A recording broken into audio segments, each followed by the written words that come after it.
To compete in today's overcrowded crossover market, you've got to come out with a really great all-around vehicle. And that's really what Jaguar has done with the brand new E-Pace S crossover. They've given it a great exterior style. I love all the powertrain options that they offer, and overall the interior is pretty great as well. In fact, for some buyers, I might say this car is better than every other crossover out there. So today, I'm going to be giving a full in-depth review of this fantastic dark blue E-Pace. I'm going to walk around the exterior with you guys, talk about all the different powertrain options, and then we're going to hop inside and show you all the different technologies and features of the interior. Obviously, the first thing I want to talk about are all the different powertrain options for the E-Pace. Now, if you're in Europe, you get a ton of different diesel and gas-powered options, but in North America, you only get a 2-liter turbocharged inline-4 engine that should put out 245 horsepower and 269 pound-feet of torque. Or you can opt for a tuned-up version of that engine, which should put out 296 horsepower, 295 pound-feet of torque. But again, it's a pretty nice setup. It's all-wheel drive, so you can get that nice traction and performance in just difficult low-grip situations. Comes with a 9-speed automatic transmission only for North America. Again, if you're in Europe, you actually get a 6-speed manual transmission, which is really interesting. It's probably just for fuel economy, but pretty interesting to me that they would offer a manual transmission with a crossover. But like I said, not a lot of options, but it is a pretty nice engine. Moving on to the exterior, the E-Pace has kind of a feline-like character to it. I don't know if that's even a thing, but just, you know, the way the headlights are shaped and the front grille kind of looks like a cat, if that's possible for a car. I like the different styling cues you've got on it with the LED headlights and the Jaguar J-Blade little line in it that kind of leads you onto the side of the car. Black honeycomb mesh grille up there. A lot of different rim options for the car. Unlike what's under the hood, you don't get a lot of engine options, but you do get a ton of different rim options depending on what trim level you select. You can get sizes from 17 inches all the way up to 21 inches, so a lot of options. It's a pretty nice exterior. I like the proportions. I like the way everything's set up all around, but there are some things I don't like, and those are mostly in the back of the car. You've got some fake dual exhaust tailpipes surrounded by a fake black mesh grille, and I don't know. I don't like fake things in cars, and especially not when that car costs thousands and thousands of dollars more than your regular crossover would, because this is Jaguar, so don't forget, comes with a big price tag. Big price tag and fake things, they don't go well together in my mind, but it does give it a rather nice look to it. I really like the LED taillights. They've got a really sharp feel to them, and you've got a little spoiler back there as well to help with the overall aero. So just like the powertrain, it has its faults. It's definitely not perfect, but it is pretty good overall, and I feel like it is better than most crossovers that I see on the road today. But now let's hop into the interior. All right, first impressions, the interior has a really clean, elegant design to it. I like how all the buttons are laid out. Very simple, very intuitive. As you can see, leather wrapped steering wheel, leather seats. Jaguar actually claims that the E-Pace has best-in-class interior storage. So you can see it has a really deep little center console area here. You could fit a fair amount of stuff in there. Obviously, this little plate comes off to get to the cup holders. Kind of feel like this would be a pain to have around on a daily basis because it doesn't just like slide back. It literally comes off, and then you have to find somewhere to put it, which takes up some of your best-in-class storage space.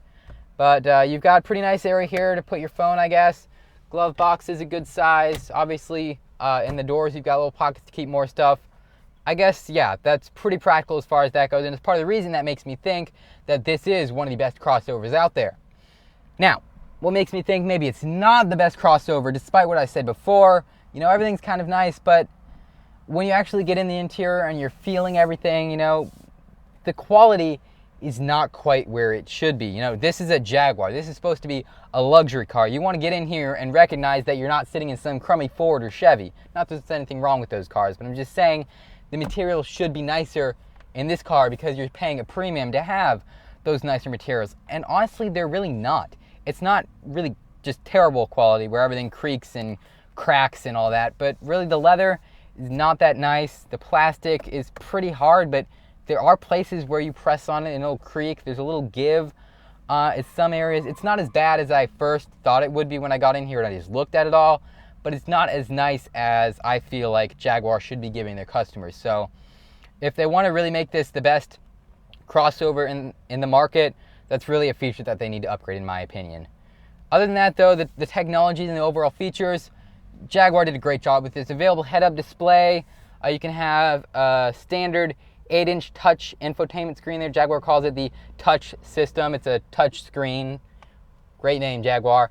I'm going to go over that in a minute. You can have a 12.3-inch TFT digital gauge cluster here, or you can have just classic dials like we see in this car. Really, in my opinion, though, the coolest feature you can have in this car, other than the infotainment screen, which I'm going to talk about in a minute, is the panoramic roof, where you can have a skylight that's actually adds a lot of light to the interior and gives a really cool view to your passengers. But as you can see here, it's not spec'd in this car, probably a really expensive feature. And the last little thing that I want to talk about in the interior are the Easter eggs in the car. And this is something that a lot of different manufacturers are doing, like Tesla and Honda, I think, did it on a couple trim levels of the Civic. They're putting little hidden features inside the car that not most people would notice, but they're really cool. So you can see there's a little picture of a Jaguar and its cub hidden on the windshield, kind of in the low corner. Really cool. If you opt for the HSE trim of the car, then you get carpet that has really fine Jaguar prints in the glove box. Just really cool features like that make the car special, in my opinion. One of the coolest features about the Jaguar E-Pace is the infotainment system. Now you can opt for the standard 8-inch touch system, or you can get the upgrade where you have a 10-inch touch pro system, which I believe is what we see here. Really cool setup, really easy to use. You can swipe. If you go into the maps, you can actually pinch and zoom, so it all kind of works like a smartphone as far as all that goes. There's a little bit of lag, but it is a pretty nice setup. A lot of cool features on that. You can actually watch digital television. I believe you probably can't do that while the car is driving, but you can watch TV in your car basically, which is a really cool feature.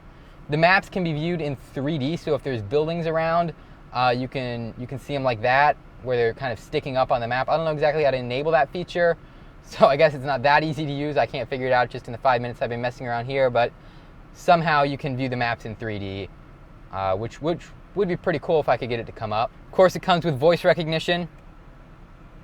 Little lag. Buy me a cookie. Sorry, I missed that. What do you mean you missed that? Dude, I practically screamed it. Another really cool thing that I'm not exactly sure how to enable is where the passenger and the driver see a completely different screen. I've seen this feature in Land Rovers before, because Jaguar Land Rover, they're the same company. They've integrated this magical technology into the infotainment screen where somehow the driver sees the screen and the driver sees, say, maybe the navigation system, and the passenger can be sitting on the other side of the screen and see something completely different. So you can have the screen displaying two different things at the same time. I have no idea how it does it, but it's a really cool feature that I've seen before. See here all the different, I guess you could call them apps here. Really, really nice. Control the seats as far as the temperature goes. Go into eco data to see like all your fuel economy and stuff like that. Contacts, web browser, ambient lighting. That's something that the car does come with. 10 different colors. It's an optional feature, but it would probably be really cool in the nighttime, but you can't really see it in the daytime. It just changes the color of the lights around the car. Again, really cool feature. This looks extremely similar to the Land Rover Range Rover Velar I did a review on several months ago. It looks pretty much exactly like that, so you can see they're sharing a lot of the same graphics, which there's not a problem with that, I guess, if they're good. But yeah, all around it's a really nice infotainment setup. Alright guys, there you have my full in-depth review of the new Jaguar E-Pace crossover. If you're into high-end sports cars like this, don't go anywhere, because my channel has a lot of great exotic sports car and hypercar reviews. So remember to subscribe and check out my channel. There's a bunch of videos over there you can check out. Thanks.